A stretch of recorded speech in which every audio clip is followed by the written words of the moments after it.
Estamos hoy básicamente en el último taller de este ciclo de talleres del DAFE y vamos a estar hoy hablando de las transacciones de personal relacionadas a fondos externos, el trámite de las transacciones, los formularios que se usan para estas transacciones y los detalles de cada una de ellas dependiendo del tipo de transacción que sea.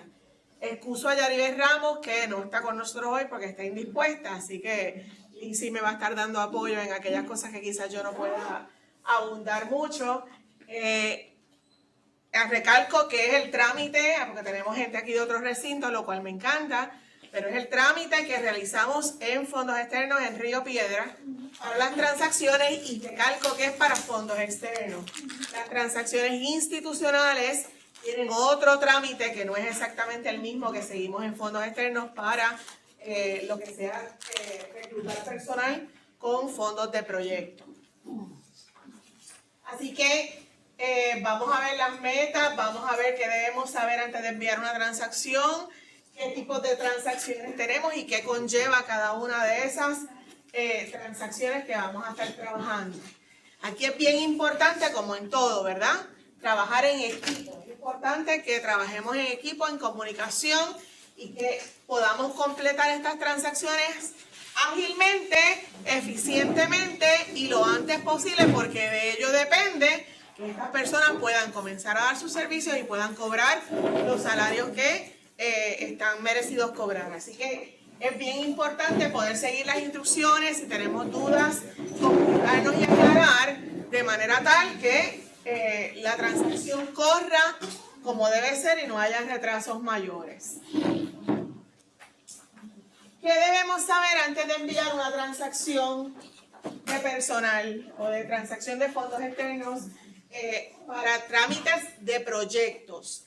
A nivel de fondos externos, toda la documentación que se recopila para enviar se tiene que enviar a 2 correos electrónicos en el caso del DAFE.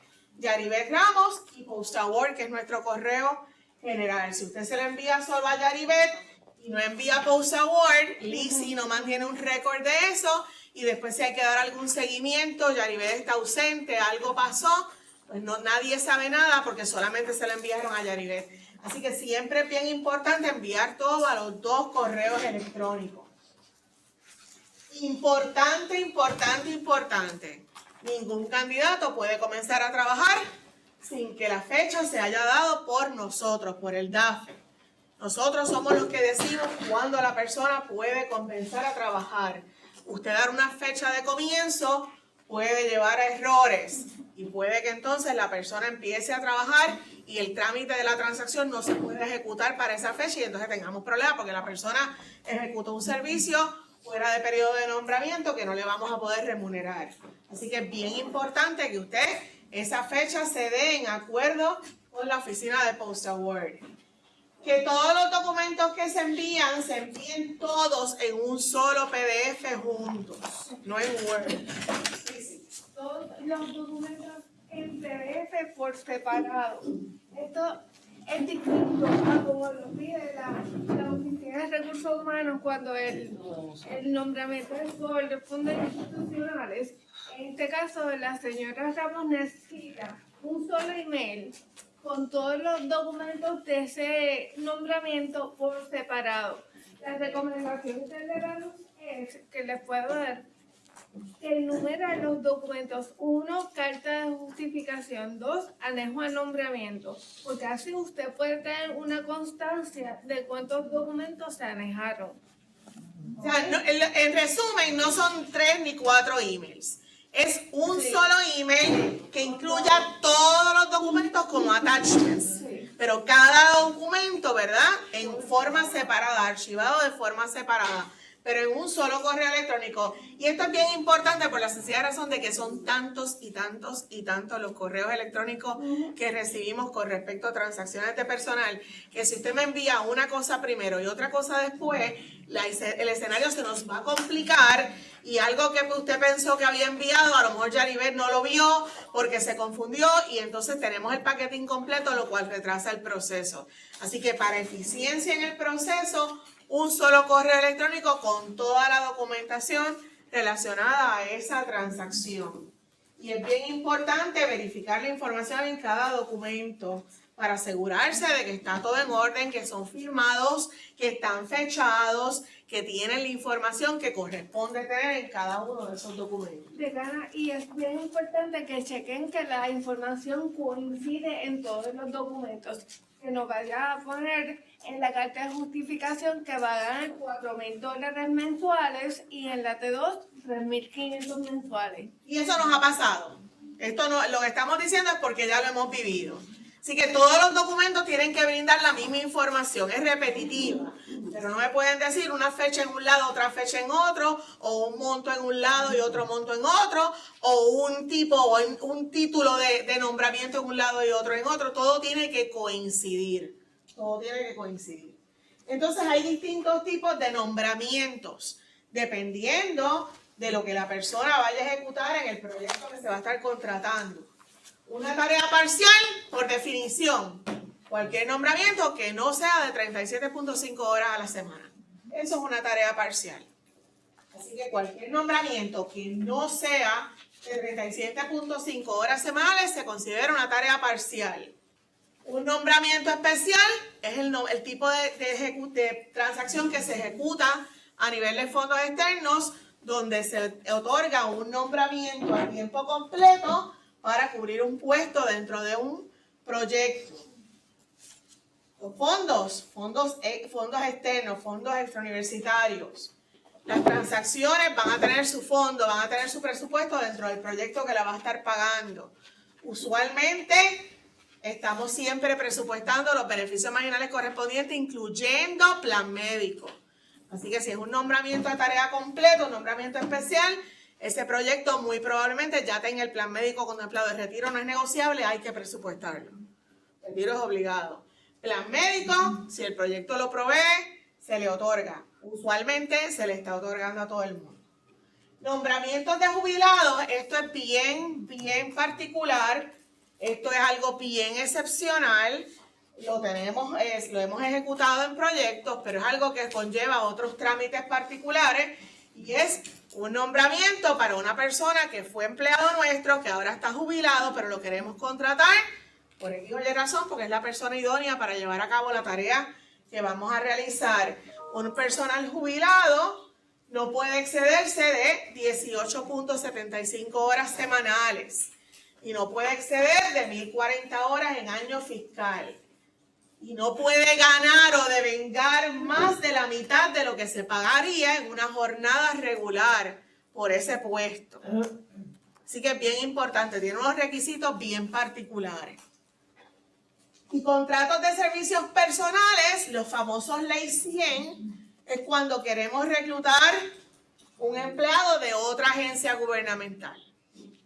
¿Okay? Si queremos reclutar a un empleado de otra agencia gubernamental, eso se hace por Ley 100 y es un trámite particular con una documentación particular que se requiere para ello y unas cartas que se tienen que gestionar de autorización para esa transacción. ¿Dudas? Ajá. ¿Eso incluye de otras unidades? No. Las otras unidades son los famosos supracampus. Eso lo vamos a ver ya mismito. Las otras unidades las trabajamos por supracampus, que es carta de rector a rector, pidiendo los permisos. Y esas cartas, ahorita vamos a hablar sobre ello, van a decir qué tipo de transacción queremos, si es compra de tiempo, si es una compensación adicional, si es un sueldo de verano. Eso es por carta supracampus. Eso es una transacción entre recintos. Pregunta. Sí. Buenos días, primero que nada. ¿Podrías dar un ejemplo de contrato de servicio? Esos son los que van al rector para aprobación. Sí, por ejemplo, nosotros aquí tenemos muchos maestros del Departamento de Educación que nos trabajan en los proyectos TRIO, usualmente en verano, como instructores. Así que eso es una Ley 100, es un trámite donde se contrata a este maestro del Departamento de Educación para darnos unos cursos a los estudiantes mayormente de los proyectos TRIO durante el verano. Y se contratan como instructores. Así que es una carta de agencia a agencia. En ningún momento puede ser un ex empleado de la Universidad de Puerto Rico de cualquier recinto que haya pasado 2 años. Bueno, después que haya pasado 2 años, tú lo puedes reclutar de cualquier manera. O sea, si ya pasaron los 2 años, y esto no es solamente de la universidad, esto es de cualquier agencia gubernamental. Si un empleado era empleado de una agencia gubernamental, sea la que sea, y ya no es empleado y han pasado más de 2 años, yo lo puedo contratar por nombramiento, nombramiento parcial, contrato de servicios profesionales incluso. De hecho, si no han pasado 2 años, lo puedo contratar bajo nombramientos especiales. Pero si ya han pasado 2 años, lo puedo contratar por servicios profesionales, que es distinto a esto. Esto es empleado. Servicio profesional no es empleado. Así que si han pasado más de 2 años, yo puedo dar un servicio profesional a un ex empleado de una entidad gubernamental. Ay, Sí. que yo ese caso nunca lo he tenido, el de Ley 100. Ok. Y los que he tenido, pues sí son los contratos de servicio. Ok. Sí, pues no es lo mismo. Estos son empleados. Pero son empleados que están activos en otras agencias gubernamentales y yo los voy a contratar para darme un servicio particular y la agencia le otorga el permiso para trabajar conmigo eso. Yo puedo presentar el ejemplo porque yo lo tuve. Yo era Ajá. maestra a tiempo completo en el Departamento de Educación Ajá. y entré a cubrir una tarea parcial por Ley 100 como directora auxiliar en la residencia. Muy bien. Yo trabajaba sábados y domingos hasta un máximo de 18 horas a la semana. Muy bien. Muy bien. Y por Gracias. eso era que yo tenía la Ley 100 y si una sola persona la trabajaba en aquel momento en el Departamento de Educación. Excelente. Esto tenía una pregunta. Sí, quería comentar que si se contrata en unos casos de 2 años, pues lo único que requeriría es la dispensa de ética. Por servicios profesionales, sí. Si lo quiero contratar antes de los 2 años, por servicios profesionales que no es empleado, requiere dispensa de ética, correcto. Muy bien. Entonces, cada transacción de personal conlleva en nuestro sistema contable, en nuestro sistema financiero, la adjudicación de un código de gasto particular dependiendo del tipo de nombramiento o del tipo de contratación que se esté ejecutando. Así que en su presentación ustedes tienen esta tablita, que es una guía que les va a dejar saber a ustedes qué código debo usar dependiendo del tipo de transacción que yo esté ejecutando. Y esto es importante para que usted lo conozca, pero sepa que en Oracle HRMS, ya esto está preprogramado y está atado a lo que vamos a ver más adelante, lo que se llaman los elementos de pago. Así que si yo tramito una transacción de personal con un elemento de pago X, ya ese elemento de pago está configurado en Oracle HRMS y ya tiene atado un código de gasto. Así que si usted me puso un código de gasto 5045 a un nombramiento, yo lo voy a corregir porque sé que lo tengo que corregir, pero aunque yo no lo corrija, cuando yo lo entre al sistema y yo ponga que es un nombramiento especial y ponga salario exento, ese código de gasto automáticamente se va a ajustar al código correspondiente, independientemente de lo que el papel diga. ¿Ok? Sin embargo, es importante que usted conozca los códigos porque, por ejemplo, hay distintos tipos de compensaciones adicionales y en proyectos de fondos externos esto es bien importante. No es lo mismo una compensación adicional docente de proyecto de investigación que una compensación adicional tarea incidental. Una compensación adicional docente proyecto de investigación para mí significa que es una tarea recurrente, que esta persona va a estar conmigo por un periodo X y quincenalmente va a recibir por parte de una compensación adicional una remuneración porque está haciendo una tarea recurrente para mi proyecto. Y es empleado de mi proyecto a tiempo parcial, entre comillas, ¿no? Dando un servicio particular por el cual está cobrando de forma recurrente. Mientras que una compensación de tarea incidental es una tarea específica. Me va a dar un taller tal día. Y por ese taller yo le voy a pagar $500 y yo le voy a pagar al final del servicio por haber prestado ese servicio. Yo no le pago quincenalmente. Me dio el taller, ustedes certificaron el taller y ahora Yaribet lo entra y lo paga. Eso es una tarea incidental. O me va a dar 5 talleres en este semestre. Ah, bueno, pues entonces eso sigue siendo una tarea incidental porque son talleres, es una tarea particular y por cada taller usted me va a someter una certificación y le va a decir a Yaribel, ya me dio este taller, le puedes pagar los 250 que le corresponde de este taller. Y según vaya dando el servicio, se le va pagando. Así que es distinto porque no se considera un empleado fijo recurrente del proyecto, sino que es una persona que está dando una colaboración, está dando un servicio. Si tengo un gran multianual, 2 años, 3 años, y hay tarea incidental para la misma persona, puede ser posible. Sí, sí. Si tengo un personal docente que dirige un departamento, por ejemplo, Ajá. salvo que el proyecto lo prohíba, ¿puede pagársele una compensación o no? Si la persona va a dar un servicio para el proyecto, sí. Fíjate que la universidad que te requiere, si tú eres una persona de confianza, estás en un puesto como el que acabas de mencionar, requieres el aval de la rectora para poder tener una compensación. Okay. Pero me puedes dar el servicio y yo te puedo pagar esa compensación. Y si la persona es COPI, eso no hace diferencia. No. COPI. No hace diferencia. Claro, vamos con calma. Ahora voy a seguirte la línea. Yo soy PI o COPI de un proyecto y por ende, por default, yo tengo una responsabilidad con mi proyecto. Bien particular tendría que ser que adicional a lo que ya el proyecto me paga por ser PI o COPI de este proyecto, también yo quiera cobrar por dar un taller al mismo proyecto. Eso hay que verlo con pinzas, eso no necesariamente procede. No es que no proceda como tal, o sea, no puedo decir un no rotundo. Pueden haber casos particulares donde sí, y yo los he tenido. Pero no es lógico y costumbre, o sea, porque yo como PI se supone que voy a adiestrar, así que si hay que dar un taller lo doy y ya yo estoy cobrando por eso como parte del salario que cobro de ese proyecto, así que ojo con eso. Puede estar como investigador, Sí. porque puede ser COPI o PI, pero está llevando a cabo una investigación particular y ahí entonces sí. Claro, lo que pasa es que lo que quiero traerles es la maña de que de un mismo proyecto yo no puedo cobrar por distintas funciones, porque yo soy el director del proyecto. Sería un double dip. Así que hay que tener mucho, mucho cuidado. Sí, una persona en tarea incidental y va a ofrecer varios talleres. Ajá. Se paga una vez ha ofrecido cada taller. Correcto. No todo al final, por Ah, ejemplo. bueno, eso lo puede determinar el director del proyecto.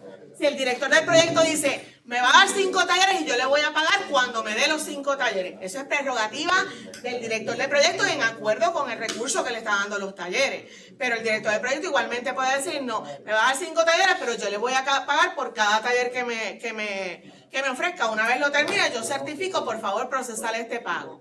Cualquiera de las dos formas es viable. Lo que no es viable para una tarea incidental es que, contrario a las otras, yo le pague quincenalmente.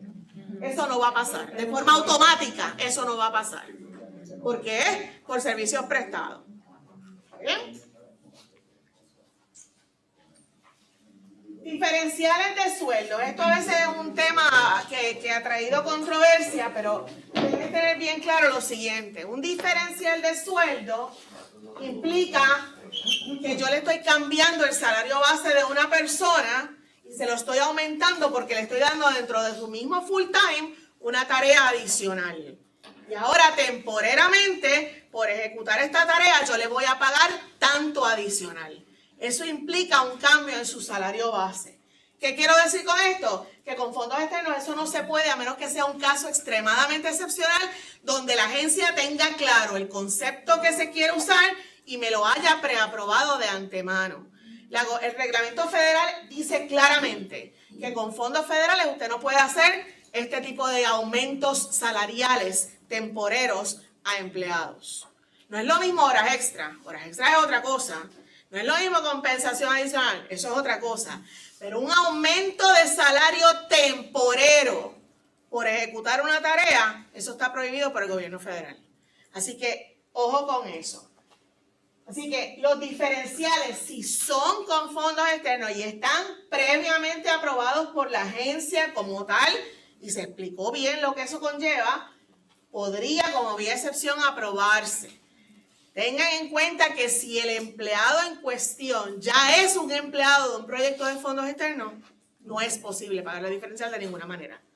Los diferenciales solamente se le podrían pagar a empleados institucionales que ahora van a dedicar tiempo a un proyecto. Los diferenciales cambian el Time and Effort Report. Así que si un empleado es un empleado a tiempo completo y ahora tiene un diferencial para hacer estas funciones para este proyecto, cuando el Time and Effort Report de esa persona salga, lo que equivalga a lo que cobró de ese diferencial en por ciento va a salir en su Time and Effort y él ya no va a ser 100% empleado institucional. Ahora va a decir que trabajó 90% institucional y 10% para el proyecto a través de un diferencial. Por esa razón, un empleado de proyectos de fondos externos que está pagado con fondos externos no puede recibir un diferencial porque yo no le puedo distribuir su tiempo con otro proyecto sin haber hecho eso de otra manera. Diferenciales para fondos externos no aplican así. Veo que hace la salvedad que dice no docente, o sea, eso no lo aplicaría a... Los docentes se trabajan de manera distinta y tampoco con fondos externos se permite. a la categoría de los no docentes. Correcto, pero igualmente a los docentes tampoco les aplica el diferencial con fondos externos. Y no le aplicaría la regla que mencionaste, que no pueden estar en proyectos simultáneos.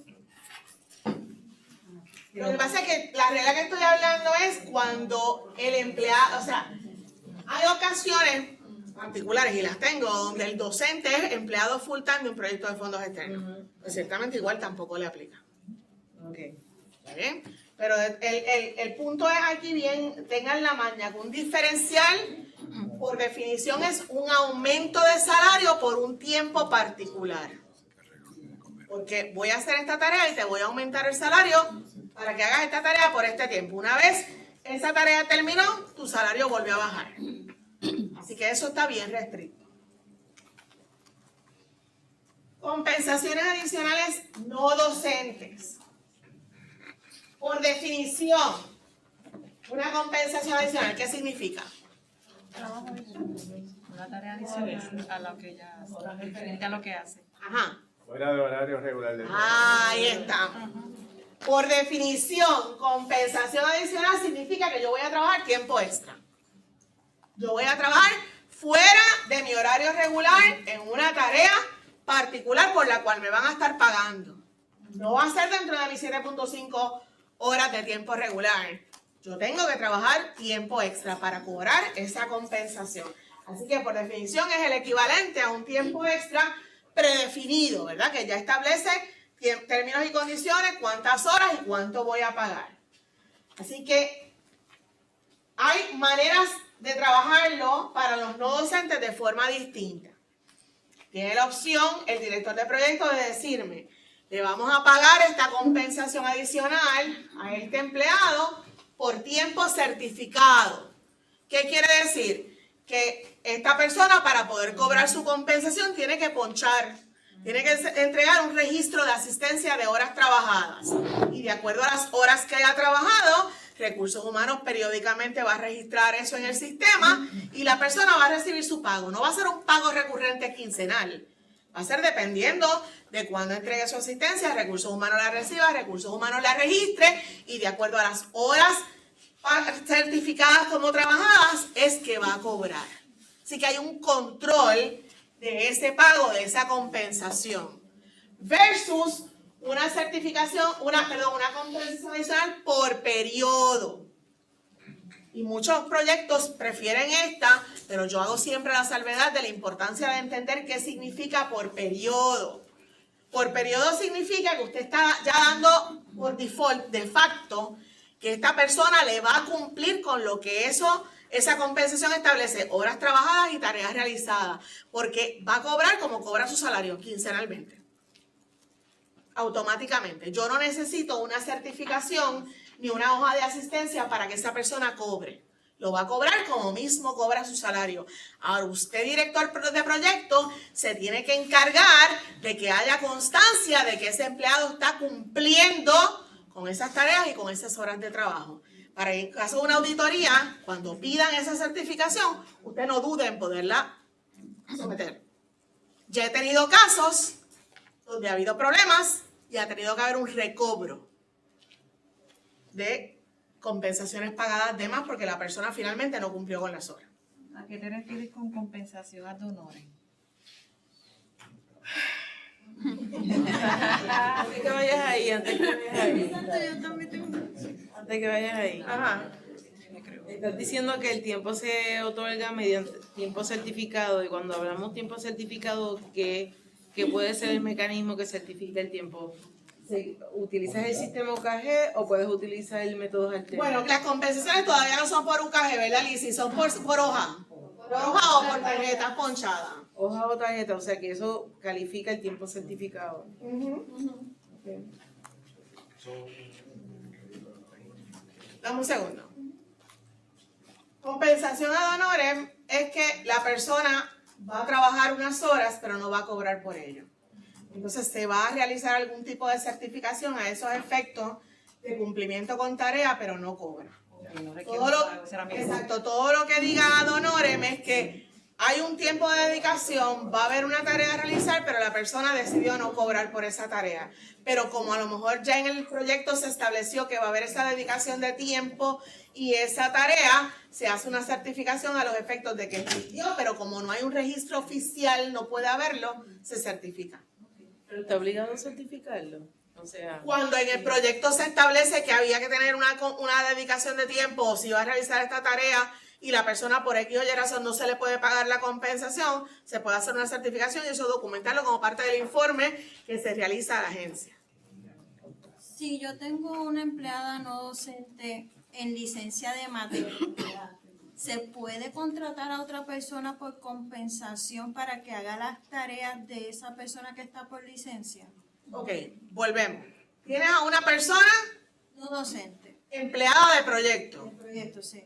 y le quieres pagarle el mismo proyecto. No le puedes pagar del mismo proyecto. Ah, ok. Puedes contratar a quien tú quieras, pero del proyecto no le puedes pagar porque ya esa persona cobra un salario de ese proyecto. De maternidad. Pero es licencia de maternidad. La licencia de maternidad, pero está cobrando un salario del proyecto. No, pero para contratar a alguien por compensación para que haga las tareas a lo que esa empleada está por licencia. Sí, pero no le podrías pagar del proyecto. Entonces se puede por fondos. Por fondos costos indirectos, fondos institucionales, sí podría. Fondos del proyecto, no. Ok. La posibilidad de solicitar cambio al sponsor, digamos, pregunto. En esa opción tienes esa empleada 1 que está por maternidad cobrando del fondo, de sponsor y a lo que... Que vas a tener dos personas cobrando por la misma tarea en el mismo proyecto, no. Exacto. Tienes que cambiarte y ver cómo resuelve. maternidad. Sí. Tengo una, Ajá. una pregunta, pero es un poco antes, lo que hacía ahora. Así que traigo este ejemplo medio real, medio inventado, de todo un poquito. Ok. Si tengo a un empleado de la universidad que va a participar en un proyecto de una investigación, pero podría ser por compensación o por diferencial. Bueno, ajá. Dependiendo cómo usted lo haya plasmado en su propuesta y haya utilizado el wording apropiado en ese budget justification para que la agencia entendiera lo que usted quiere decir con diferencial. Yo soy bien quisquillosa con eso. Si la narrativa que usted presentó no es la narrativa que yo requiero para yo tener claro que el que leyó entendió lo que un diferencial significa, yo no se lo voy a aprobar. Okay. Para compensación igual. Hay un wording particular y de hecho en el handbook está clarito. Y tiene que estar en la propuesta. Tiene que estar en el budget justification. Si usted va a pagar de una propuesta, una compensación o un diferencial, en ese budget justification que justifica ese puesto y ese salario, tiene que haber un wording particular que explique el concepto de compensación adicional o que explique el concepto de diferencial. Si ese wording no está, usted va a tener problemas con Ana Feliciano. Acá con ¿Ok? Dudas adicionales. un comentario. Si digamos en una propuesta sobró de las partidas X dinero, 1.000 aquí, 2.000 allá, 3.000, qué sé yo. Sí. ¿Se puede pagar igual a este personal con esos dinero que sobró? Dependiendo de la reglamentación que tenga la agencia, usualmente no hay ningún problema en hacer rebudget para otros conceptos de salario, siempre que sea para cumplir con el scope del proyecto. Pero acuérdense que cada agencia tiene sus reglas y condiciones con respecto a rebudgeting. Algunas le ponen el cap del 10%, otras le dicen usted tiene autoridad para represupuestar a su conveniencia, otras le dicen no, para mover un peso me tienes que pedir permiso y yo te lo tengo que autorizar. Así que va a depender de cada agencia y de la reglamentación que cobije su proyecto en particular. Pero de que es viable, sí es viable, pero hay que ver la reglamentación aplicable a ese fondo en particular. Y otra cosa es que no podría ser tampoco para culminar algo que se supone que ya está cubierto, ¿verdad? Decir, yo te voy a pagar por estos objetivos, pero tú no los terminaste, no te puedo dar. O sea, utilizar el sobrante para que tú termines lo que se supone que hayas terminado. No, fíjense que existe el concepto de no cost extensions. Okay. Existe el concepto de extensión de vigencia, que es precisamente para eso que usted está explicando. Yo no pude terminar mi proyecto en el tiempo originalmente establecido porque tuve estos contratiempos. Necesito una extensión. Usualmente el primer año de extensión es automático en el sentido de que nos delegan a nosotros la autoridad de aprobarlo. Ya del segundo no cost extension en adelante requiere aprobación de la agencia en la mayor parte de los casos. Hay agencias que ni siquiera el primero es delegable. Tenemos que pedir permiso. Pero para eso que usted está explicando es precisamente este concepto de no cost extension. Tengo dinero, no termine. Y fíjense que lo dije en mi primer taller. No es el justificante de que me sobró dinero y lo quiero utilizar. No. Es que me sobró dinero porque no pude realizar esto y esto y esto. Por estas razones necesito un tiempo adicional. No me tienes que dar dinero, yo lo tengo. Quiero cambiarlo de esta manera para cumplir con estos objetivos. Y entonces se someten.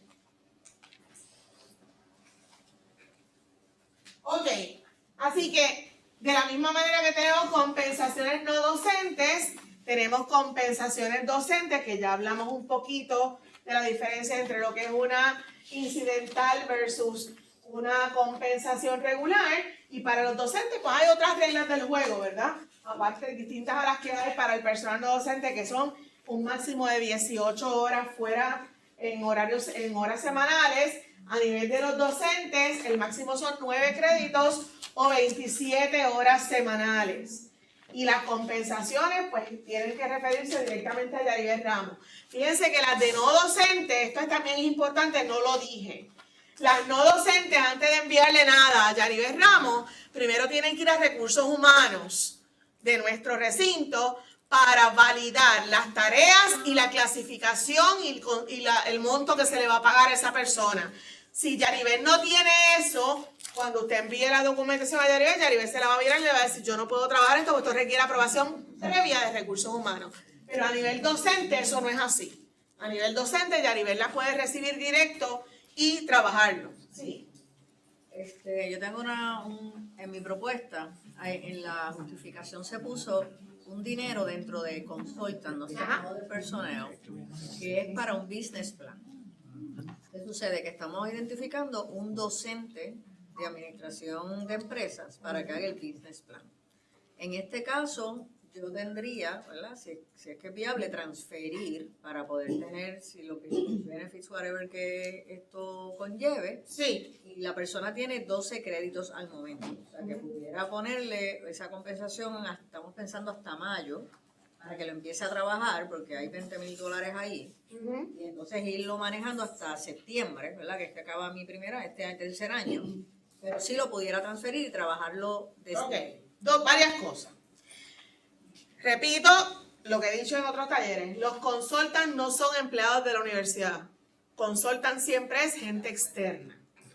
Por lo tanto, se define como consultant algo que se va a llevar a cabo por un servicio profesional. En este caso, me estás diciendo, mira, no fue viable, tenemos a alguien interno que pueda hacer el trabajo mediante una compensación adicional, which is fine. ¿Qué siempre yo pido? Vamos a tocar base con el program officer, que estoy segura que te va a decir, there's no problem, y hacemos ese rebudget. Tienes que moverlo a salarios y calcular los beneficios marginales correspondientes. O sea, que el pote de $20,000 que tiene te tiene que dar para pagar el salario que le quieres pagar y los beneficios marginales correspondientes a una compensación que se redondean como más o menos 11.2%. Eso es lo primero. Lo segundo, compensaciones adicionales a docentes. Si es un docente con permanencia, solo se pagan en periodo académico. Verano es sueldo de verano, no es compensación adicional. ¿Okay? Si es un docente que no tiene plaza, la compensación se paga durante la vigencia de su nombramiento. Tienes que validar en qué periodo tiene vigente su nombramiento. Si en el verano no tiene nombramiento vigente, tendría que ser por un nombramiento a tarea parcial. Porque hay que contratarlo. Porque a los docentes sin plaza el sueldo de verano no le aplica. Así que en verano, si no tiene nombramiento activo, le quiero pagar por un proyecto, lo que tenía presupuestado era una compensación adicional, pues no le toca compensación. Si es en el verano, sería un nombramiento a tarea parcial. ¿Ok? ¿Dudas? Ana, perdona. Ese tipo de compensación no completa tarea para un profesor que está a tarea parcial, un docente durante el periodo, digamos, de enero a mayo. No. Si el docente es a tarea parcial, el concepto de compensación adicional queda descartado por completo. Ya. Un docente a tarea parcial no puede tener compensaciones adicionales. Habría que hacer una enmienda a su nombramiento y ahora aumentarle las horas a ese nombramiento de acuerdo a la tarea que va a realizar con este proyecto y tenemos que considerar retiro. Pero no se calcularía como créditos. Se puede calcular de otra manera No, porque para proyectos de tarea, por decir algo. Sí, recuerden que los proyectos no trabajamos con créditos. Aquí hacemos la conversión de los créditos porque pues, los profesores se contratan y tienen 3 créditos, pero cuando yo voy a contratar a alguien por proyecto es por cantidad de horas que va a dedicar, salario que va a recibir, o sea, se trabaja de manera distinta. Así que habría que ver qué contrato tiene, cuántas horas tiene comprometido, cuántas horas se le va a pagar del proyecto y qué salario le vamos a pagar. Y se haría una enmienda a ese nombramiento por el periodo que sea. Sería una descarga, en ese caso. No, descarga, tampoco a las tareas parciales les aplica descarga. Pero si completa un full time. Si la persona tiene un full time, la descarga es otra cosa, es compra de tiempo. O es descarga para dedicar tiempo y lo pagado por la institución. Vamos a este quiz. Pequeño quiz. Esta es Yaribel con sus inventos. Los nombramientos deben incluir en todo momento las 4 certificaciones y sus validaciones, ¿sí o no? Lo que ustedes saben y conocen.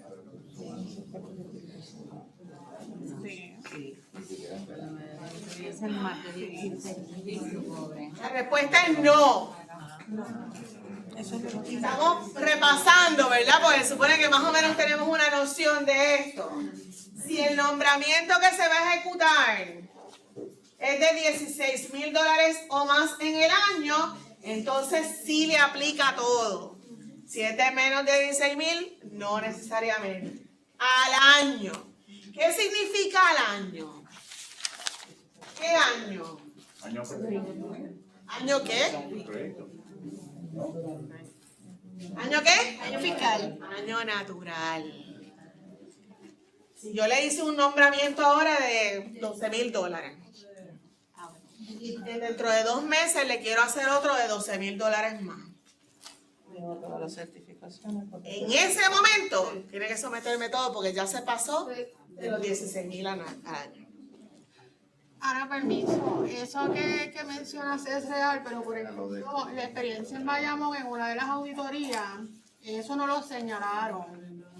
Y aun cuando trajimos la evidencia del Departamento de Hacienda que decía que era $16,000, tuvimos que hacer medidas correctivas y ahora Bayamón se la pide a todos, independientemente de la cantidad que sea el nombramiento. Porque no hubo manera de que nos quitaran el señalamiento. ¿Quién? Una auditoría interna.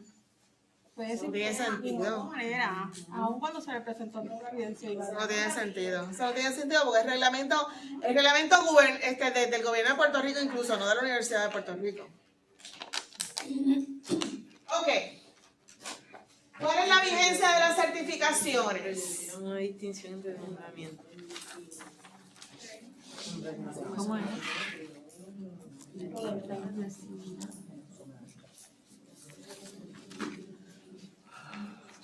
Deuda de Hacienda y antecedentes penales vencen cada 30 días. CRIMI asume 90 días. Ok. Ahí está la tablita resumible. ¿Cómo es que le decían en la escuela esto? Prueba diagnóstica. ¿Qué conozco antes de? Es una pruebita diagnóstica. Ok, así que estas son las certificaciones, ¿verdad? Y entonces la vigencia de cada una de ellas y va a depender del tipo de nombramiento que se esté realizando. ¿En cuánto tiempo se debe enviar una transacción a Post Award? Y esto es algo nuevamente de Post Award interno. La gente de Río Piedra. ¿Qué dice Yaribet? 25. 4. Si queremos un nombramiento, 25 días antes, eso tiene que estar laborable antes de que ese nombramiento vaya a empezar. Y si dentro de esos 25 días antes, cuando yo voy a enviar el contrato, me sale el mensaje que Yaribet está de vacaciones. El profesor, el docente que contraté puede empezar el día que está estipulado que va a empezar. No, porque si Yaribet no está de vacaciones, yo tengo que tener un plan B, porque las cosas no se detienen. Okay. Así que lo tenemos que ver en su momento, pero ciertamente sin el aval de alguien de recursos humanos, sea Yaribet o un sustituto, esa persona no puede comenzar. Por lo general, en su momento ya me contesta y me dice, o me llama, lo voy a Ustedes trabajar. tienen que saber lo siguiente, yo soy bendecida. Porque mi gente que trabaja en el DAFE son como clones míos. Nos vamos de vacaciones, pero no nos desconectamos full. Entonces tenemos la mala costumbre, porque es una mala costumbre, de que estando de vacaciones estamos pegados y mirando y todos los días entramos y si vemos algo importante contestamos. Así que por eso cuando Yaribet está de vacaciones, de momento tú recibes, Dios, pero ella no estaba de vacaciones. Es que ella es una pequeña clon. Ok. Esto sí lo hablamos ahorita. Debemos utilizar la misma cadena de correo electrónico para la transacción que estamos tramitando con Yaribet, ¿sí o no? Sí, claro. Sí, tenemos que tener el tracto, ¿verdad?, de esa documentación.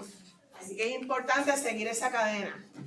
Si las transacciones de personal que estamos tramitando para un mismo periodo tienen 2 cuentas o más, ¿qué documento es el que vamos a utilizar? Y esto lo vamos a ver ahorita. Lo vamos a ver. Ay, mira, están usando, estamos bien. LD, la distribución, si tiene más de una cuenta para un periodo específico, tenemos que usar la de LD, que nos permite distribuir ese salario en más de una cuenta. No somos Ana Feliciano en el Río Piedra, pero tratamos de hacer lo propio en extensión. María. Ok, un empleado que cobra de fondos externos, ¿puede solicitar un diferencial de sueldo, sí o no? No puede. El certificado de antecedentes penales, ¿se solicita en el primer nombramiento y en la renovación, sí o no? Y aquí vamos a ver la diferencia entre un recinto y otro. Muy bien, sí. Entre un recinto y otro no puede haber diferencia. La Universidad de Puerto Rico pide para todo que sí, tiene que someterse. ¿De qué instancias se aceptan como recibidos los documentos de la transacción de personal? Esto es en Río Piedras. Yaribet recibe documentos ¿de quién para una transacción de personal? De la unidad. Si ella recibe algo de recursos humanos, ella no lo va a mirar. Si ella recibe algo de asuntos académicos, ella no lo va a mirar. Ella va a recibir de una sola instancia, que es la que está contratando. A ver, como vimos esta mañana, o temprano, un email con toda la documentación de esa contratación en ese email. No un email de asuntos académicos, otro de recursos humanos, otro de... No. La unidad.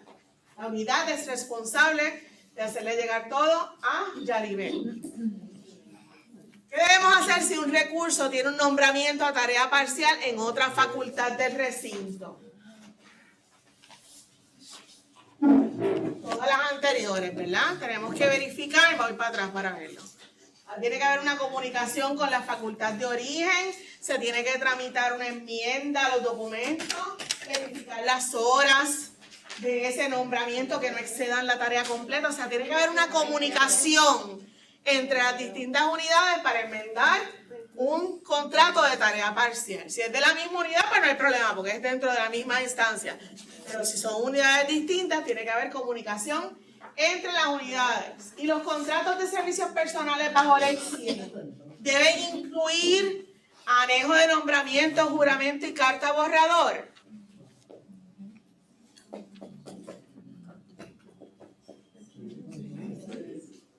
No.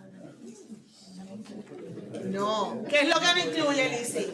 Incluye el anejo de nombramiento. No incluye el anejo de nombramiento. Pero es porque ya el contrato de servicios personales lo tiene incluido en el mismo formato. Muy bien. ¿Y quién establece la fecha de comienzo de un candidato?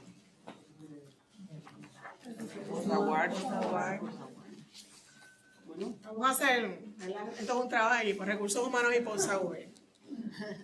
Muy bien. ¿Quién establece la fecha de comienzo de un candidato? Ya esto lo vimos. PostAward. Ok, esto es un docente, exacto.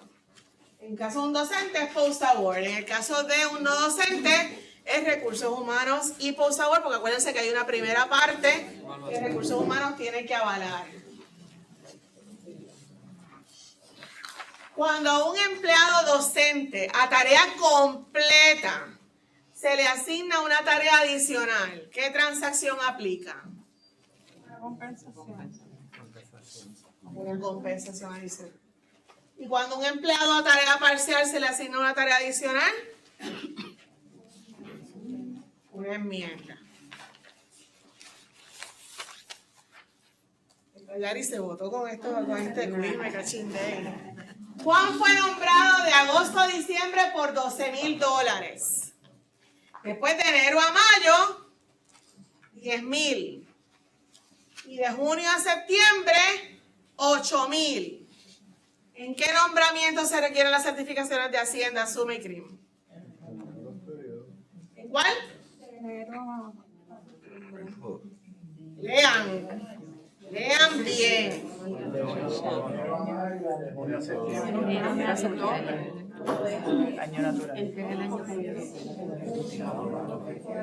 Es por año natural. De enero a mayo eran 10,000. ¿Cuándo se pasó de los 16? Cuando le tramité el de junio. Juan tiene un nombramiento docente de tarea parcial de agosto a diciembre de 10,000.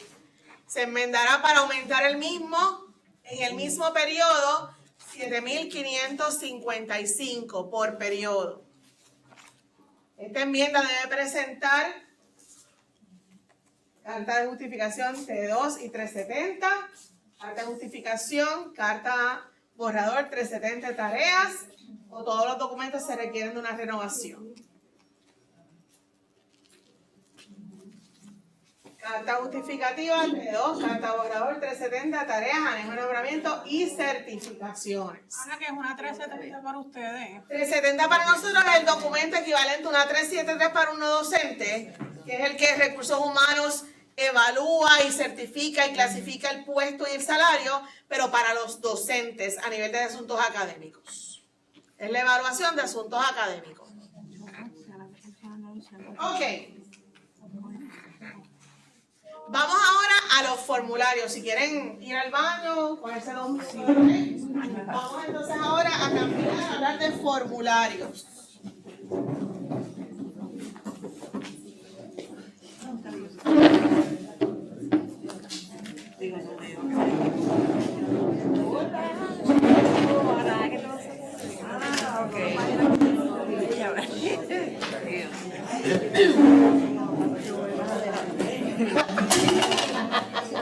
Ella me dijo que se lo...